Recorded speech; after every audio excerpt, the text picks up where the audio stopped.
Good evening and welcome to this week's podcast, where we'll be discussing whether or not female athletes should receive equitable media coverage to male athletes. During this discussion, we'll focus primarily on the Olympic Games. Upon this discussion, we will critically analyse this topic, where I will state my opinion based on social theories, reasoning, and sport-based examples.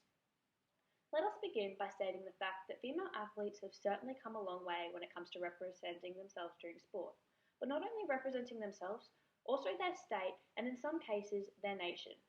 However, there are still some shocking statistics that show not only the lack of media coverage that female athletes receive compared to male athletes, but also how the media chooses to cover them and how the media portrays them as an athlete when compared to male athletes.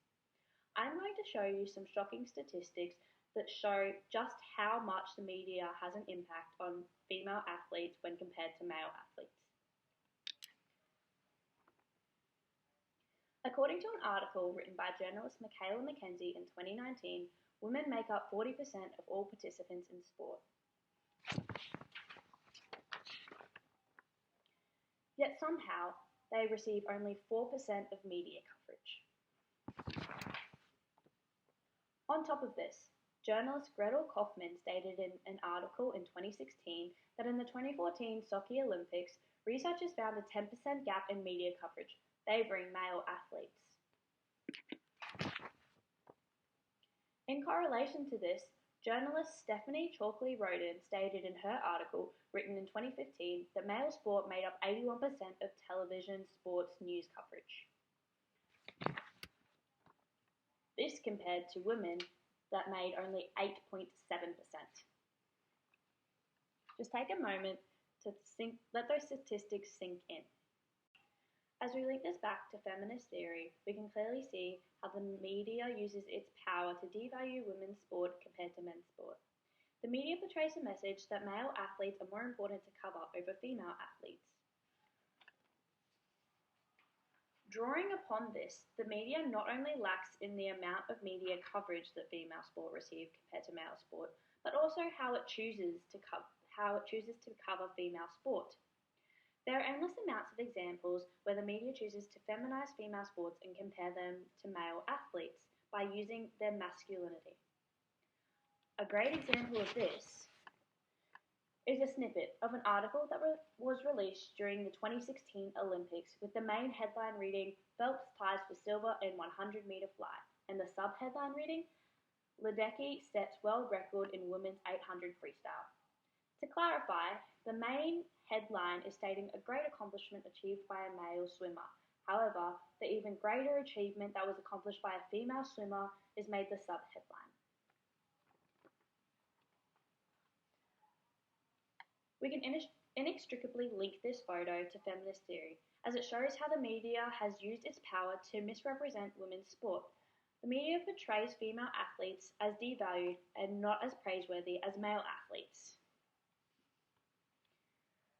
Another great example of this takes us back to the 2016 Olympics, where a Hungarian swimmer was devalued when her husband was named the man responsible for her success.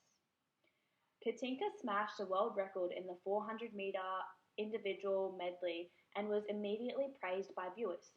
However, what stood out the most was the fact that instead of congratulating this female swimmer for her outstanding performance and success for not only winning a gold medal but also breaking a world record, an NBC broadcaster chose to announce Katinka's husband, who also shares the role as her coach, as the man responsible for the record-breaking performance. This is another key example of how the media portrays female athletes as devalued and not as praiseworthy as male athletes. This can be linked with the feminist theory as it portrays sport as gendered activities. It draws upon the idea of athletes' physicality and sexuality. Instead of praising females for their achievements, the men are being favoured again, creating a sense of devaluing athletes. It is important that female athletes do receive an equitable amount of media coverage as male athletes. Over the years, this has become a huge issue, and it has been extremely recognised and is seen as a work in progress in order to eliminate the issue.